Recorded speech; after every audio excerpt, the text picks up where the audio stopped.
Hello everybody, I'm Conquering History Games. Welcome back to part 5 of my Barrad Magocrachy campaign. Don't turn off the video. I'm not going to be starting completely over from the beginning, or at least not in the sense where you're going to have to watch it all. So I'm now playing on the Steam Workshop updated version, so the bugs are gone. And thank you very much to the members of the to the members of the Equestria War Discord, in particular Mizzy, for helping me figure out what I have to do so I can get back on the path to Vera, which is going to be kind of complicated, and I'm going to be doing some things a little bit different this time. So what you just need to know is what I'm going to do is I'm going to be just playing on 5-speed mostly on my own, and what I'm going to just do is I'm going to cut in periodically to show you what it is that I'm doing different and how it is that I'm doing it. Like, I guess if you really wanted the details of everything, just ask in the comments below, and we could work it out. I'll type it out or something. But for you, it's only going to take a few minutes, maybe even less, before we're totally caught up. So, because I'm going to cut every time. So, I will see you at the first cut. Okay, we're back, and this is one of the things that I'm doing different. We're on Meeting of the Four, and I'm taking a different approach. So Descent, deep into the night, Vera sat studying the codex, looking closely at its inscriptions and comparing them to every ancient script she had samples of. She sighed in frustration. Yet another dead end. The runes were alien, but at the same time they seemed so familiar. There was still a missing piece to the puzzle. She needed answers, and so she took the codex and journeyed through the woods to return to the cave. At the entrance, she saw a solitary pony emerging from its depths. "What were you doing in there?" asked Vera. The pony stopped in his tracks. "Just exploring," he answered. Vera examined him closely. There was something odd about him. He wore strangely fine clothes and didn't seem very comfortable in the natural environment. "Anything inside?" asked Vera. The pony shook his head, agitated. "Is that so? Because I believe I've met some of your friends who would disagree." Vera took out the codex and showed it to the pony, whose eyes went wide in realization. He became tense, silently staring at Vera. "Please, I mean you no harm. I just want to understand," she pleaded. The pony scrutinized her for a long moment before sighing. "We will be in touch. If you prove your intentions, you will find your answers." He trotted off into the forest without saying another word. Promising. So now we're going to contact the cultists and stuff. So, like, you know, you could just read that there if you like.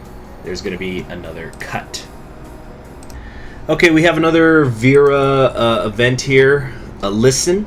In a musty cellar, Vera stood surrounded by a wall of figures shrouded in shadows. In front of her was a hooded acolyte who seemed to be in charge of the others. The acolyte began some kind of short ceremony before looking to Vera expectantly. "Did you devise these plans?" asked Vera, showing the instructions for the strange device. No, they come from the Master," answered the acolyte. "Master? You think Ambrosius is the Master of Barrad? No, the true Master lies hidden from the unworthy and undiscerning. It is our purpose to serve it, for we have done so for countless generations." The acolyte lowered her head. Every time! Go check my community tab, y'all. I talked about this. Okay. "It is our purpose to serve it, for we have done so for countless generations." The acolyte lowered her head. "But we have failed. It has become angered by the greed and cruelty of the land, and unleashed the plagues that affect Barrad. It is the cause of all our suffering." How curious. Hey, we got an electronics bonus. Isn't that nice? Alright, moving on. Hi, everybody. Okay, so we're back now, and I've taken the mystery focus, which I passed by the first time I went through. Out of the dark into the night. "Who is the Master?" asked Vera, once again in a cellar surrounded by shadowy figures. "It is the great machine, and we are its servants." The hooded acolyte looked up and raised her hooves, prompting the rest of the cultists to follow suit. "What does this machine want?" Vera's mind raced with questions. "Can I meet it?" "Only a privileged few can discern its will, much less stand in its presence. We are but the outer circle, and I have told you all that I can. If you wish to know more, you must contact the inner circle. I see, Vera bowed humbly. When you are ready, seek them out, the acolyte helped up a hoof. But be prepared to prove yourself. Only those worthy are allowed to know the secrets they hold. A machine? Okay, moving on. Hey, something I just wanted to say once again, in case we all didn't know it already. Just top-notch stuff from the Equestria War Team as always. I'm researching one of Vera's things. I did the seer knowledge like I did before. But just read this. Bjornade's Ale. Elysium Cafe was a favorite meeting place for many great mathematicians of those lands. The Elysium is one of the cities in Barrad. Their pursuit of knowledge was... Whoa. I think that was the girl who lives upstairs hooting. That little girl. That's what that was. It wasn't a siren. Their pursuit of knowledge was accompanied by their love of alcohol, as they claimed it helped to free their mind from profanum. One of them was Sir Bjornraed, who created for him and his friends a new type of brew that could uplift mortals to divine status. Some say that after smelling fumes of this liquor, one may get enlightened and understand that no mortal should ever attempt to drink it. Plus 5% research speed. But just that, those exist for all of these. You can just pause and read them. Just great stuff. Equestria War Team, you go so hard all the time, and I love every second of it. Thank you. Alright, we got some new events here. Right now, I'm going down to listen to the whispers, and I've just sucked out cultist knowledge, where we're going and trying to find the inner circle. So, deep in the hostile forests of Barrad, Vera entered the ancient halls of an unmarked compound. The air was damp and heavy as her guides, a pair of robed ponies, led her into a dark room deep in the bowels of the compound. She found herself surrounded by shadowed figures standing on a circular raised platform, observing her. Wise ones, it is an honor to stand before you, Vera bowed. I humbly ask for your aid in my research, for I have no doubt that you are all the key to securing our future. The cultists listened silently before conferring among themselves. You wish to know the secrets of the inner circle, one of the figures said. Vera couldn't tell which one. Your reputation precedes you, but to know the nature of the gifts we protect, you must first prove your worth to us by completing the trial. I will do what I must. Okay, so come back at the trial.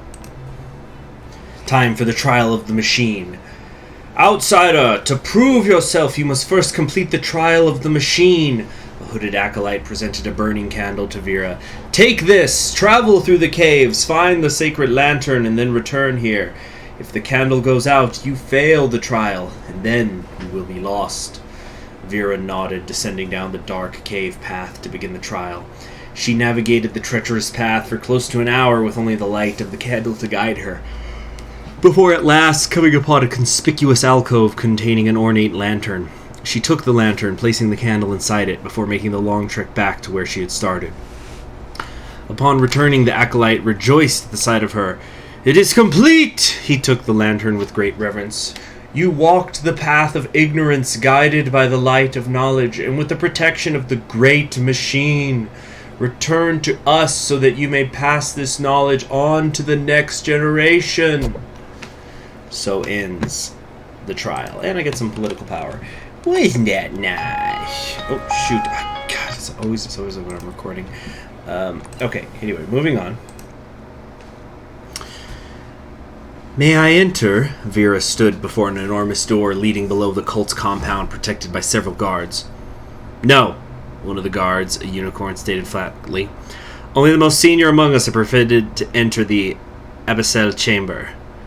The words contained hints of an Aquilian accent. So it's like French, right? No, only the most senior among us are permitted to enter the abyssal chamber. Yeah, I think I nailed it. So, I see. Vera studied the unicorn closely. She seemed to be in charge of all the other guards. And of course, it was a woman. Alright, rewind. No, only the most senior among us are permitted to enter the abyssal chamber. Okay, then you're not from around here, are you?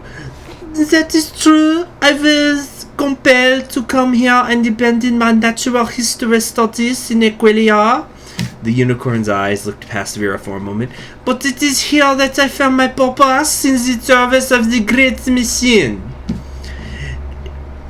I've hoped to come. Dang it, my voice is all messed up now. I've come a long way from my home as well. Vera brought a hoof to her chest. I hope that I may find my purpose here. That is already... Sorry. Oh, I'm a French girl. That is all well and good, but you're still not getting in, said the unicorn, unimpressed. Vera nodded and walked away. Fair enough. Okay, we're getting into the spooky stuff now. Splinters. The air was thick and heavy as Vera wandered through a cavern deep beneath the lair of the inner circle. Hidden behind layers of oppressive darkness, she could just barely make out a series of bizarre silhouettes filling the cavern. The old machines. According to the cultists, they were gifts from the great machine to be worshipped and cared for. Although when she pressed them, they confessed to not know the original purpose of these strange creations. Vera got close to one and examined it using the light of her torch. The machine was tall and intimidating, but also unlike anything she had ever seen before. Its lines and curves were aesthetically pleasing, seeming more the work of a sculptor than a mechanist. The texture was nothing like the machines of Leopold. It did not look metallic at all. Vera reached out a hoof to feel its surface and found it not as cold as she expected. It felt rubbery, so she pushed to test its firmness, and it groaned. This thing was alive. The surface shifted all on its own. Vera's blood went cold. There was no doubt these machines had been grown, not built. Now, aware that she was surrounded by organic beings, Vera was overcome by a feeling of unease. She felt like she was being watched by something larger and more alien than anything she had previously imagined. Most of all, she felt afraid. Vera steeled herself. Now was not the time to turn back, not when confronted by such an opportunity for discovery. She needed to push forward. Let's take a closer look. And a closer look is, in fact, what we are going to take. After a period of deliberation, Vera decided to study the old machines closely while refraining from stimulating them any further. By making use of specialized equipment, she was able to glance inside the strange constructs without harming them. In the end, she determined that the organic computers could not have been a natural occurrence and must have been built by something. Additionally, the information she uncovered about their structure will be sure to advance our understanding of computing. Fascinating. Electronics research speed increased by 10%. Good stuff.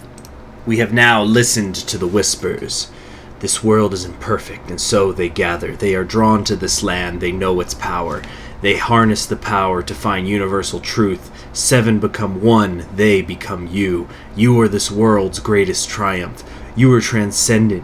You will save this world. You are sick. You hunger. You wither and waste away. Universal truth remains out of reach. They serve you. They keep you alive. But still, you hunger. You feel a jolt. What does it mean? How inspiring. I'm going to post that on my Facebook, guys. Alright, but yeah. Okay, so what we're going to do, though, we're not going to quite start building yet. By the way, I've already done all the reactor research, in case you were wondering, but we're gonna do some other stuff, including the temple construction. So stay tuned. Okay, I'm just popping in to give a little bit of a warning. We might have a problem here because the Casa Free Strait is good justifying on us. They're attempting to free our country. I'm not sure what the context of it is, but they are about to go to war with us. So this is a problem that I hope I can figure out. Okay, so yeah, just as an update. Hey, just a little update on what's going on. So the war started between me and the zebras, and it was like kind of grinding a bit at first, and then I realized, you know what, that's not the point of this campaign, or at least not right now, to get in some freaking fight with the zebras. So I ended up just console annexing them. I'm sorry if that offends anybody, but it seems to have just been worthless dirt. I think I got like 2 more factories or something, if that. Right, and it looks like I'm being punished for it anyway now because now I'm getting raided by Austerlitz. So, yeah, just letting you know what that's about. But obviously this is about what's going on with the digging and the mining and the mysteries and the cult. And, yeah, I'm sorry if this offends anybody, but I'm here for the story right now. And I don't have time. Like, war will come later. And maybe I'll, like, find a way to console free them or something. But, anyway, just wanted to let you know that that's what's going on.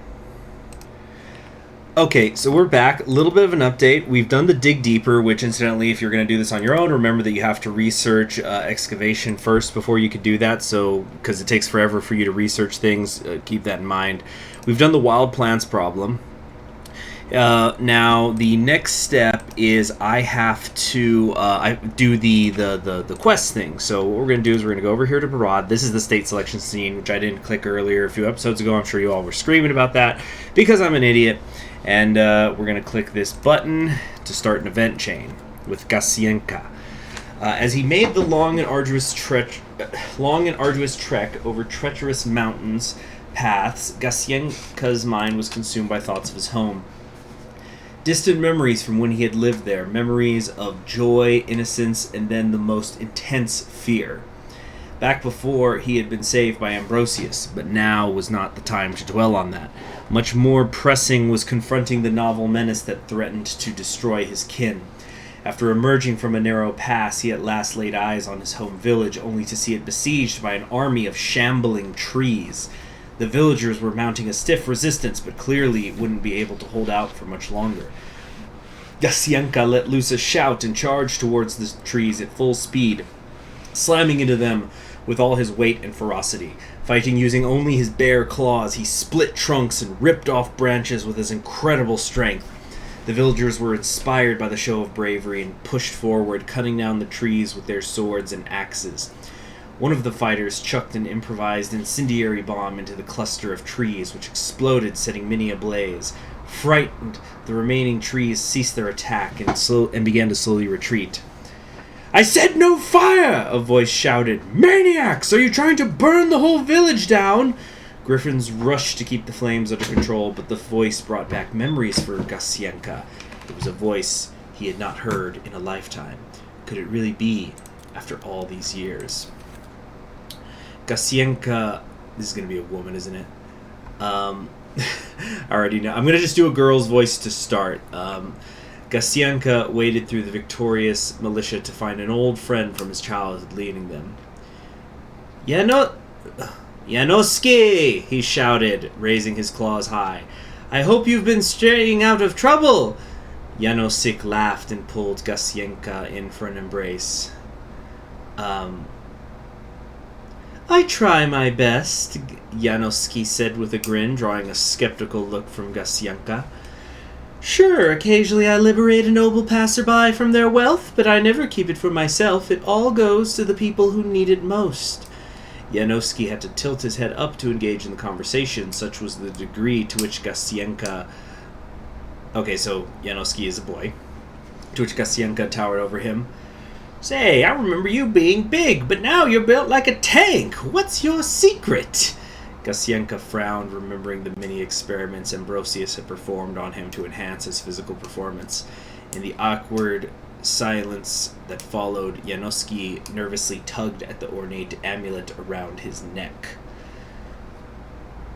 "What's that?" asked Gasienka, noticing it for the first time. "I never pictured you being very fond of jewelry." This, it's just a trinket, sort of a good luck charm." Janoski gave a sheepish smile. "Silly, I know."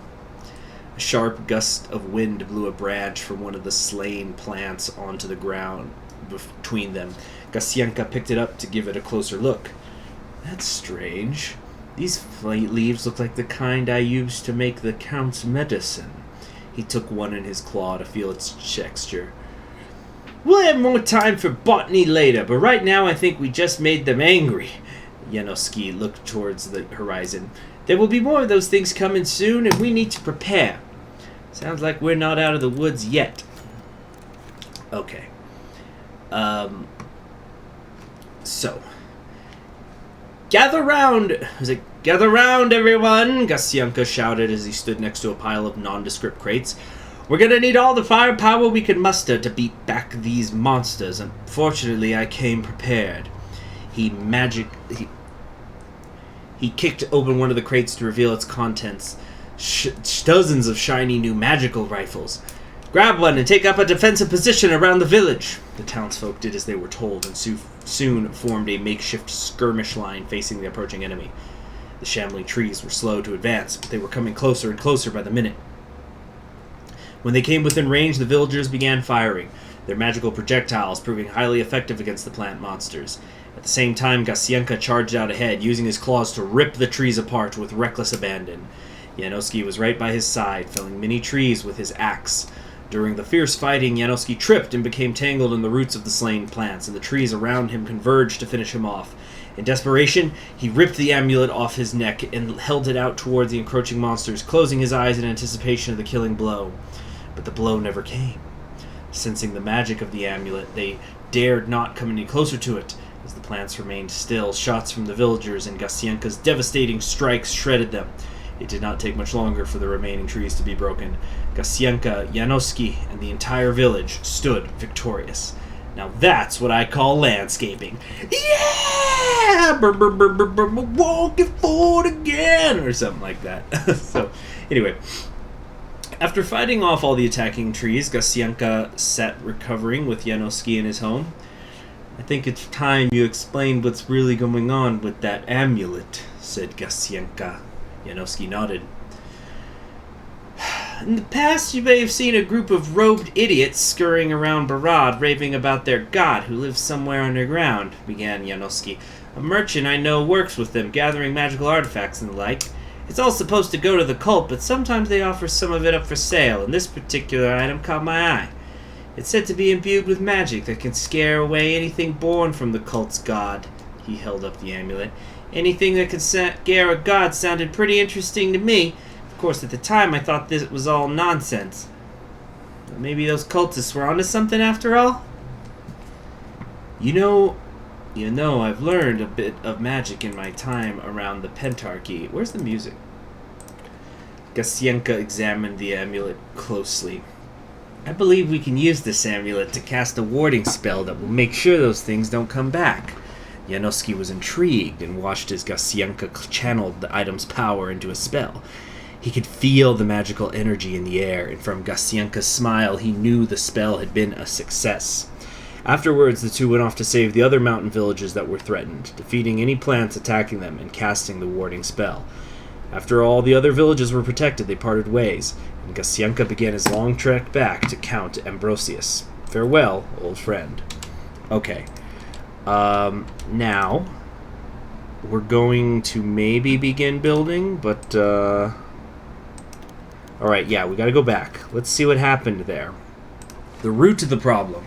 High in the mountains, Vera walked through the field of mangled plants. The ground was littered with twisted roots and branches, scarred by deep cuts and magical blasts.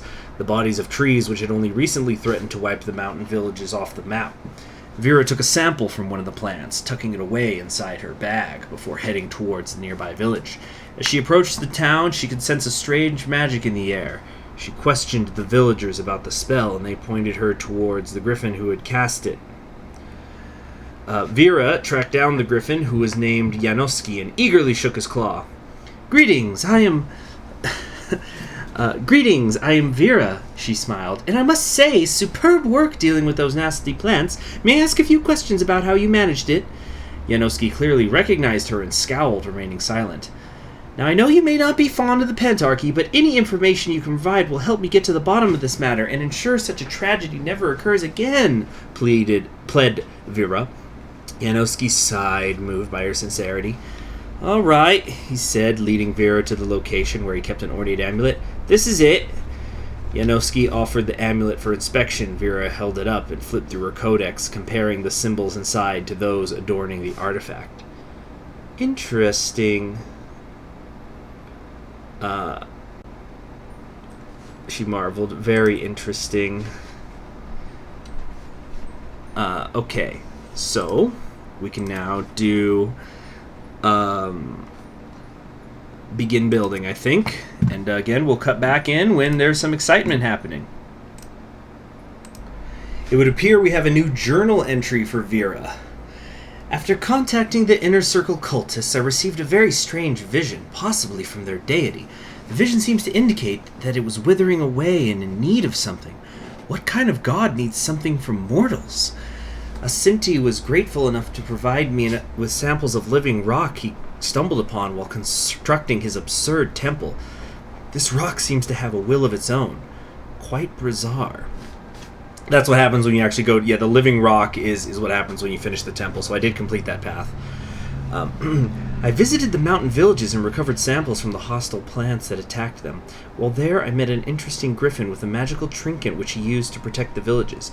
I studied the trinket and the warding spell he cast, but it is too early to draw any definitive conclusions from them. I feel more confident in making a link between the living rock and the hostile plants. The two are connected, but what power could be behind the corruption of the very earth? I am at a loss.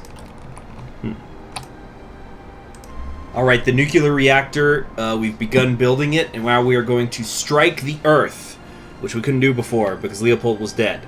I've made sure that I've been playing around with this stuff, not like doing much other than just making sure that it doesn't go to 0 for anybody so that they stay alive for my purposes. So we will strike the earth. We will begin a deep underground mining expedition. Our previous construction begins. The end is in sight. Our previous underground excursions up to this point have yielded very little, probably because we have not descended far enough. However, Leopold has devised a plan for us to dig deeper than any creatures have before. Who knows what secrets we might uncover? Who knows, indeed. Okay, so we're diving deep into the earth. By the way, this raid has been going on this whole time, and I actually kind of love it that it's going so long because it's turning everybody into veterans here, so that's cool. Alright, so because we've gone into the earth, we can now begin our mining operation. So our current shaft depth is 1. Room left for expansion is 5, so we have different options that we could do here. So, for example, if we do a quick excavation, it'll increase Leopold's resources by 100. It costs 250 pony power and 25 political power. Alternatively, for the same cost, we could do a long-term excavation, which will give me crystals and 25% chance that I'll get some other sort of resource, either 1 chromium, 1 aluminum, 1 tungsten, or 2 steel. Then we've got Dig Deeper, where we can expand some more. It'll take 3 days. It costs 1,000 pony power and 100 political power. So we're going to do that. I wonder if I can actually do more than one thing at a time.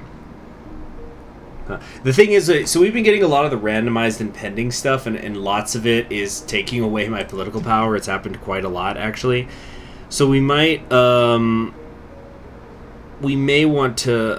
Actually, I don't think we have a choice as far as going and getting more political power. Oh, no, we can here. Separate entity. So Sanctuary for the week. Yeah, let's do that just so we could, keep doing stuff. So, Ascenti has a vision for a better society where all creatures live in peace and equality, one where none are slaves. Already thousands are flocking to become part of this new utopia. And, the 10,000 political power will be nice, too, because I've also been losing some along the way from stuff. And I will do the... Wait a second, it changed. Now it's going to do 3. Oh, should I wait on excavating? Current shaft F2, room for expansion is 10. What? Well, okay, let's do this now. Maybe I can do it again later? I'm actually not sure. I hope I didn't just kind of screw myself there. But we're going to keep digging deeper for sure. This I know for sure. And I just realized that 10,000 pony power will also be nice to have. Here we go. The Earth strikes back. Leopold's excavation has encountered an unexpected obstacle. As he dug deeper, Leopold uncovered... Let's see who we're talking about. Remember, it's this guy, this crazy griffin. He's the one who's also fighting on the frontier. Leopold uncovered an enormous being made out of reshaped magical crystals and various ores, which he dubbed the Titan. Even more shocking than the existence of this Titan is the fact that it is alive and it has a will of its own. It also appears to be very, very angry. We sought to dig beneath Barrad, but Barrad itself has risen in defiance. Careful down there, Vera's voice echoed. Okay, so that I think is the perfect place to stop. wow, there was a ton that happened in the episode. Like, and plus, I've been sitting here for a while. Like, for you guys, you're getting the cut version, but yeah. Incredible work, as always, Equestria War Team. So in the next episode, we're going to fight the Titan and continue on our way towards, well, I don't want to give away too much, but you'll see, but you won't see if you don't subscribe and ring the bell and personalize that bell so you're always going to be notified whenever something on this channel goes up. I'm looking forward to the next one. I'll see you then. I'm Conquering History Games. Goodbye.